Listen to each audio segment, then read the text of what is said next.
Әмді Нұрәли Абдызның bir yılınızdaki 8760 saat namlıq əsrini anlatımız.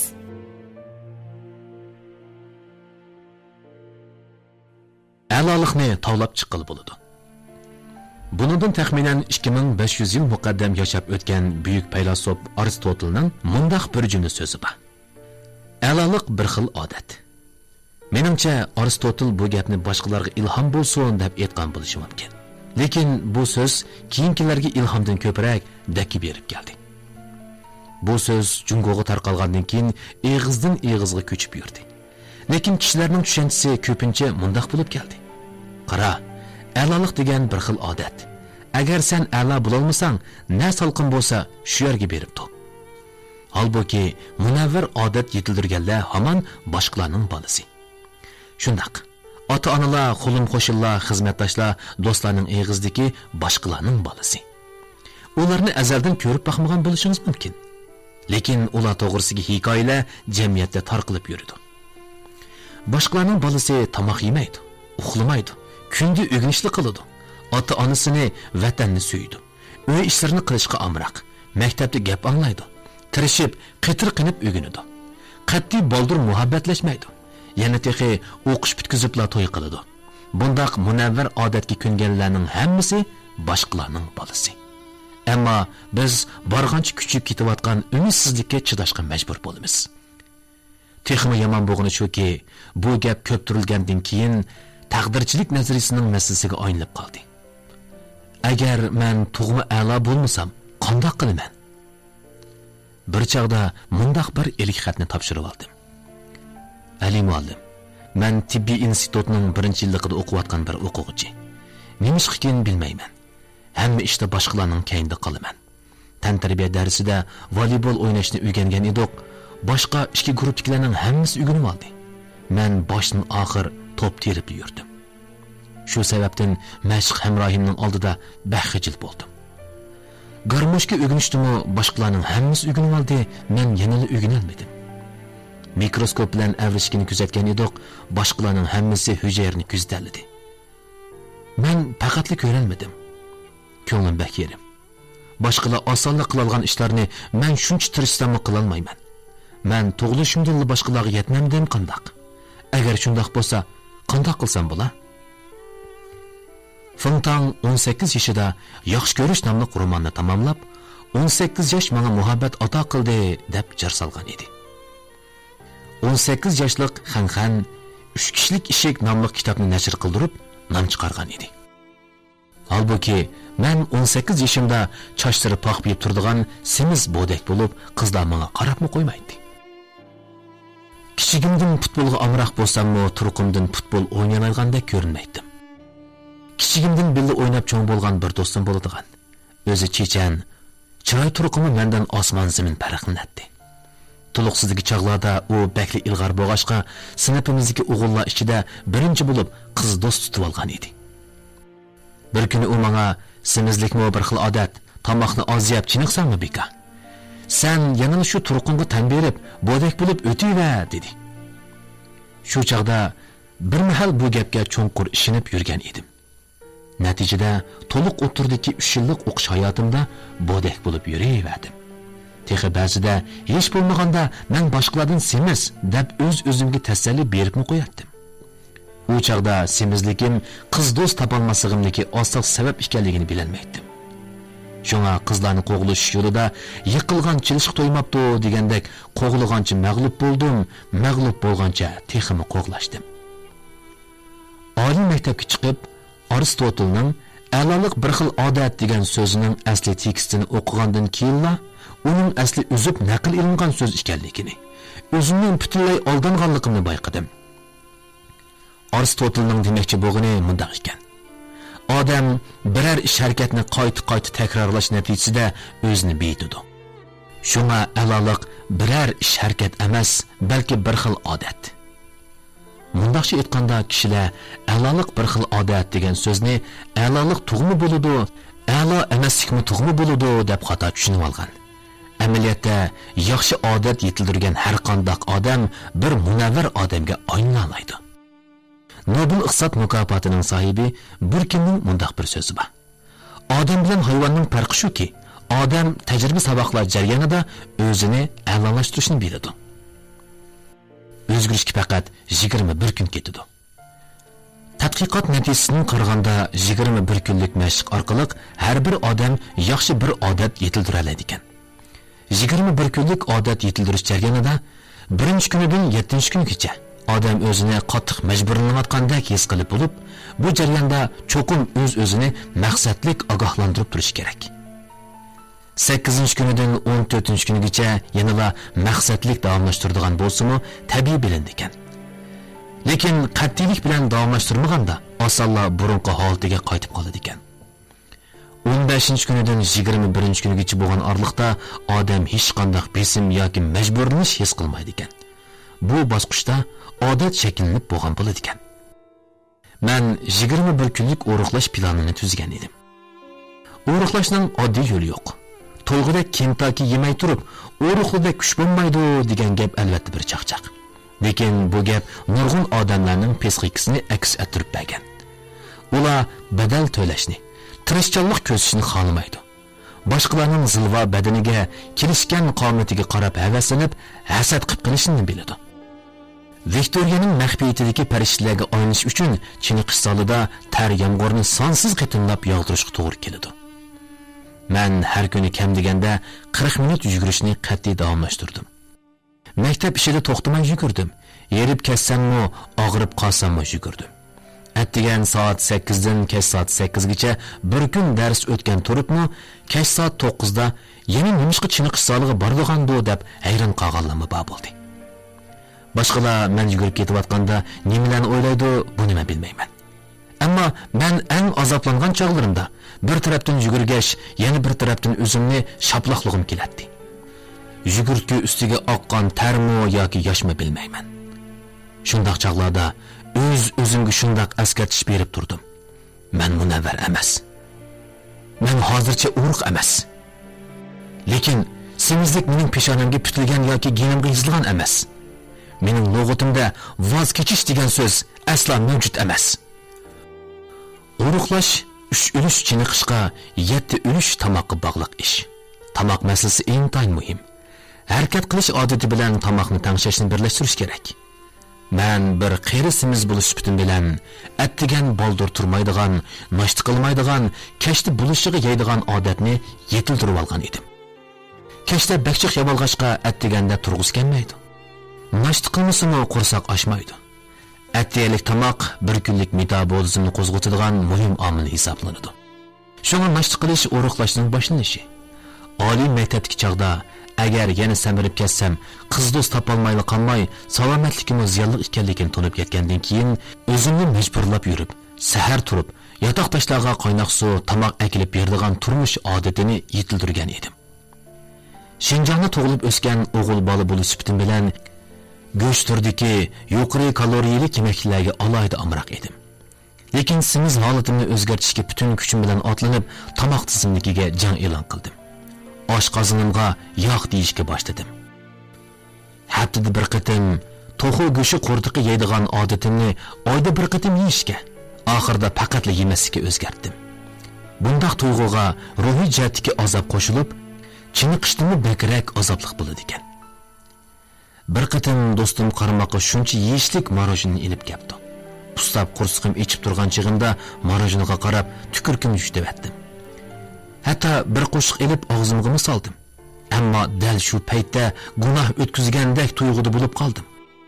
Oshu bir qo'shiq marojin tarkibidagi issiqlik energiyasini xo'rtib bo'lish uchun qanchalik harakat qilishga to'g'ri kelganligini, texnik muhimi o'zim yetildirayotgan yaxshi odatga buzg'unchilik qilayotganligimni o'ylab, marojinni aqlatchiligiga tashlab etdim. Burunqilada tomoq yeyotgan holatni do'rab, oshiqni bosqili bo'ladi deydigan bir gap bor edi. Darvaqa shundoq bo'ladi ekan. Do'stlar bilan yig'ilgan chaqlarda ular amroq tomoqlarini, to'xu go'sht qurdiqi, kavob, non qaynoqlarini maza qilib yeganda, men bir chetda mo'yni ozaytadigan gul kapusta, to'xuning po'kan go'shtlarini yeb o'ltirdim. Mazlik to'xu go'shti qurdiqining hidini purab o'ltirib, samondak tetiydigan sog'lom yemeklarni yeyishmi odamga alam bo'ladigan ish ekan. Jahon to'lma ekan. Qandaq odam bo'lish butunlay o'zingizning tanlashiga bog'liq. Bular ish bo'ldi deb shu peti turaverishni tanlasingizmi? Voy sochlardan xoli bir dunyoni tanlab, muvaffaqiyat safariga ot solsingizmi bo'ladi.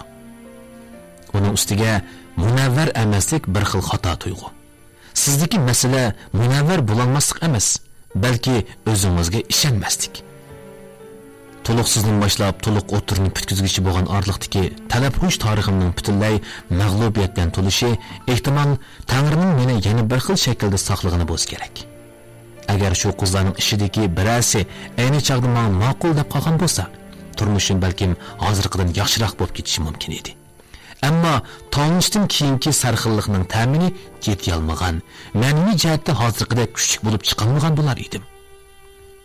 Oradan bir mezgil o'tgandan keyin ayni chaqda meni rad qilgan qiz boladan sababini so'radim.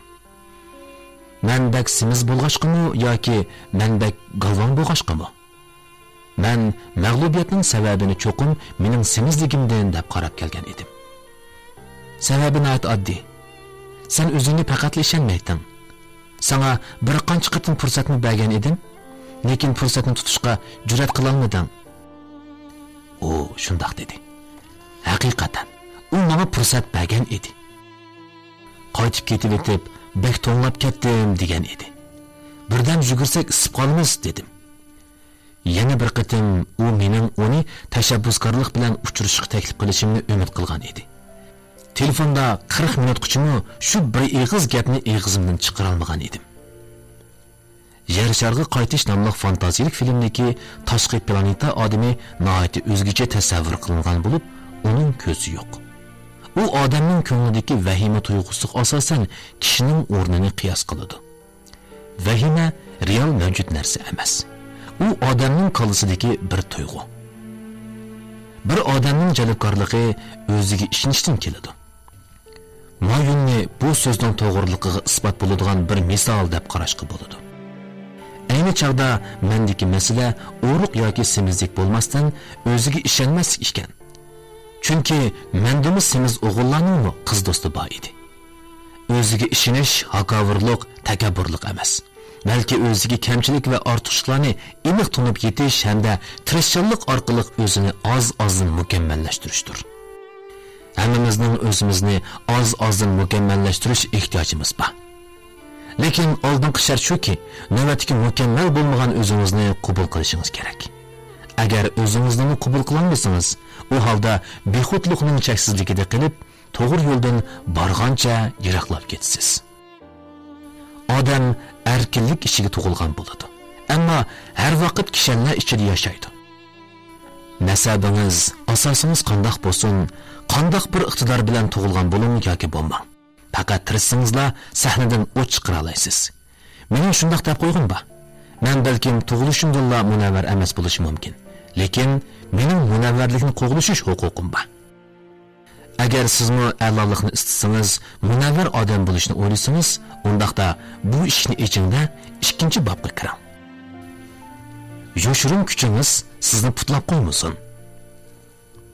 Birinchi nomerlik Jasuslik maktabi nomli filmda yosh yigit egzot uchisiga xepqub uslubi chiqib turadigan kiyim kiygan holda oliy darajalik Saypunxonning yo'g'on aynak oldida turdi. Aynakda nimani ko'rding? Egzotning qurbon bo'lgan otasining hayot vaqtidagi xizmatdoshi shundoq deb so'raydi. Ondan o'zi so'rgan savolga o'zi javob berib, yoshirin kuchi urg'ib turgan bir yigitni ko'rganligini aytdi. Egzot otasining badan saposi yaxshi bo'lishdek alohidligiga voris qilgan.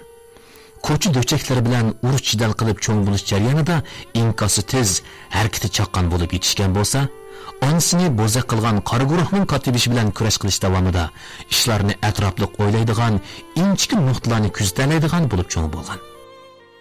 Undan boshqa oilasiga va do'st yoriyalariga vafodor va sadoqatmand bo'lish josuslarda bo'lishga tegishli salobatlarning biri edi. Egzot aslida bekor talat bir so'ltak edi. Xortning madad berishi va qattiq mashqlantirishi natijasida kiyinishi, yurish-turish, shundaqla ma'naviyat qatorliq jihatlarning hammasida haqiqiy bir mo'tavarga aylanadi.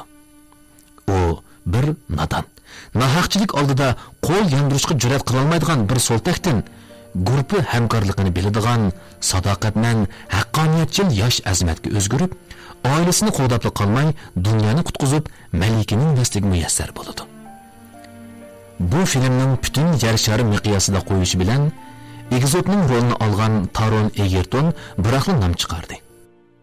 U kichikdan san'atga ishtiyoq bog'lagan bo'lib, 15 yoshida tunji qatim sahnaga chiqib, Shekspirning Yoz kechisidagi Chush nomli asrda bir ayolning rolini olgandan keyin artist bo'lishni ko'ngliga pikkan. 19 yoshida Angliyaga nisbatan Jungoning Markaziy teatr institutiga baravar keladigan donliq maktab Angliya Xon jamiyati teatr institutiga o'qishga kirgan. O'qish bitkizgandan keyin bir qancha kino va televiziya teatrlarida odatdagi rollarni olgan. Keyin birinchi nomerlik Josuslik maktabi nomli filmda sinoq rol ilish fursatiga erishgan hamda shu filmdagi Egizotning rolini muvaffaqiyatli elib 2015-yili Angliya Imperiya jurnalining eng yaxshi yeni artist mukofotiga erishgan. Mayli Egizotning dunyoni qutqizishi bo'lsin yoki Egertonning nurliq cho'lponga aylanishi bo'lsin, qarmoqi nihoyat osonla ro'yobga chiqqanda ko'rindi. Vujudida tug'ma iqtidor bo'lib, keyin bir qadamdan muvaffaqiyatga yaqinlashgan bo'lsa, bu qoidaga uyg'un. Vaholanki, ular kichikdilla namoyon qilishga boshlagan talantni ko'rib yetishga boshlagan chaqda, ko'pincha kishilar texnik muhim bir nuqtaga sal qarab qoladi. Egerton o'qishga kirgan Xon jamiyati teatr institutidagi har bir o'quvchi Egertonga o'xshashla kasbiy jihatda yuksak talantga ega yoshlar edi. Lekin eng oxirida necha milliard odamga tunilgan mukofot sahnasiga chiqib sharaf quchganlarni barmoq bilan sanab olg'ili bo'ladi. Egerton birinchi nomerlik Josus nomli filmga sinoq rol ilish fursatiga erishgandan keyin rejissor uningga faqat bir kunlikla tayyorlik vaqti berdi. Egerton bu filmda rol ilish fursatini qo'lga keltirish uchun 5 kun ichida 12 qitim sinoq rol oldi.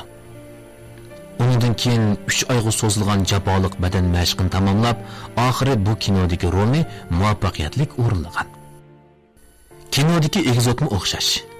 Agar u uzoq so'zilgan jafo mushaqqatlik, xatarlik mashq va sinoqlarni o'talmagan bo'lsa, dunyoni qutqizadigan darajadagi qahramonga aylanmagan bo'ladi. Balkim bir umr ko'ch-lo'chaklardan bo'lib o'tib ketgan bo'ladi. Dunyoda men qila oldim, lekin deydiganlar ko'p. Lekindan keyin tilga olgudek hech narsa yo'q. Oliy maktabning birinchi yilida o'qiyotgan chig'imda Beijing universitetining ijtimoiy tashkilotiga kirib, turli leksiyalarni tashkil etdim. Keyin tashkilotga vakolatan bir chet elchilik bilan aloqalashib, ularning qo'llashini qo'lga keltirmoqchi bo'ldik. Yig'in maydonida qarshi tarafni qoyil qilish maqsadida men ovozimni qo'yib berib, qo'llarimni pulanlatib turib bir narsalarni dedim. Bilmaydiganlar meni shu shirkatning Hindistonlik xizmatchisi o'xshaydi deb qolgan bo'lishi mumkin. Ketadigan chaqda shirkatning chet ellik mas'uli mo'ramga urib turib, "Yigit, senda jo'shurun iqtidor, umid bor ekan" deb qo'ydi. Yo'lda mangucha xushalliqimdan chiroyimdagi kulgini faqatli yo'shira olmadim. Yuqori yillikda o'qiydigan bir qiz saboqdishim men bilan birga bo'lgan edi. Yo'shurun iqtidoring bor ekan degani albatta yaxshi gap. Lekin butunlay yaxshi gap deb ketganimga bo'lmaydi, dedi u saboqdishim. Yo'shurun iqtidor faqat harakat orqali amaliy iqtidorga aylanadi. Yo'shurun iqtidori bor, lekin amaliy iqtidor yo'q odamlar yo'shurun iqtidorni bir umr quchoqlab yetib, joriy qildirmasa, oxirida hech narsani boshqa ilib chiqa olmaydigan mag'lubiyatchi bo'lib qoladi. Darhol ho'shimni topdim. Yo'shurun iqtidori bor bo'lishning mundaq 3 turlik qirish kuchi borligini tunib yetdim. Birinchi, odamni mag'rurlantirib, o'z-o'zidan qanoatlanib qoladigan qilib qo'yish. Ikkinchi, bu gapni olgan kishilar mening iqtidorimni bek yuqori mo'ljarlab qoladi ekan. Shuning bilan amaliy xizmat jarayonida ifodam har qancha yaxshi bo'lsa-mu, Ali, sen yo'shurun iqtidorini to'liq joriy qildirmayapsan deydi ekan. Uchinchi, nemishqa iqtidorli ekansan deb maqtamay, yo'shurun iqtidoring bor ekan deydi. Hech kim mayunni, yovminni yo'shurun iqtidori bor deb maqtamaydi. Chunki ular allaburun iqtidorli odamlarning vakili bo'lib qolgan. Bu ish menga to'liq o'tir maktabda fizika darsida o'rgangan harakat energiyasi bilan yo'shurun energiya to'g'risidagi oddiy misolni eslatib qo'ydi. ustalda bir stakan bor desak, uning yer yuzidan egizligi 1 metr bo'lsa, bu yerdan 1 metrlik eg'irlik kuchi yoshirin energiyasi bor bo'ladi. Bu energiya mavjud, lekin uningga hech kim diqqat qilmaydi yoki ahamiyat berib ketmaydi. Stakan ustalning qirig'i kelib qilib, tushib ketay deganda, uningga diqqat qiladigan odam chiqishi mumkin, lekin ko'pincha odamlar yanada ko'ra olmaydi. Stakan yerga tushib, chiqilib, tarang qilgan ovoz chiqqanda hamma odam ko'radi. Mana bu yoshirin energiya harakat energiyasiga aylangan bir daqiqa. Yoshirin energiyaga hech kim diqqat qilmaydi. Faqat harakat energiyasi kishilarning diqqatini torta oladi. Yoshirin energiya odamniki yoshirin iqtidorga o'xshaydi.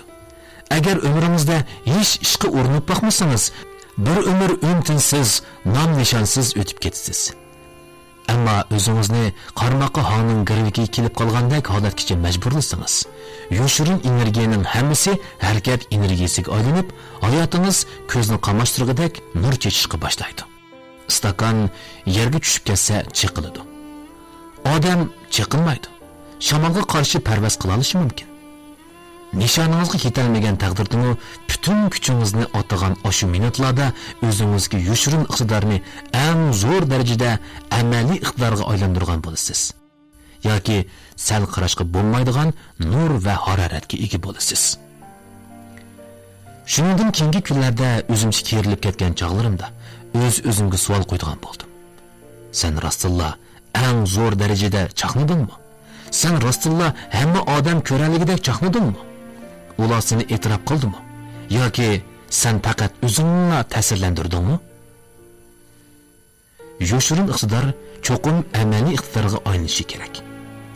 Amaliy iqtidorga ega bo'lgan kishilarning dunyo e'tirof qiladi. Amaliy iqtidori bo'lmasa, yoshirin iqtidor nolga teng. Yoshirin iqtidorni amaliy iqtidorga aylantira olmagan odam o'z hayotiga yuz kelolmagan odamdir. Agar amaliy iqtidorga ega bo'lay desangiz, ishni kuchaproq ishtiring. Davomli olg'a mening. 3-bobga kiring. Nurali Oblizning Xinjiang Pan-texnika nashriyoti nashr qilib tarqatgan 1 yilimizdagi 8760 soat nomli asarni mush yergacha anglatdik. Davomini ata anglaysizlar.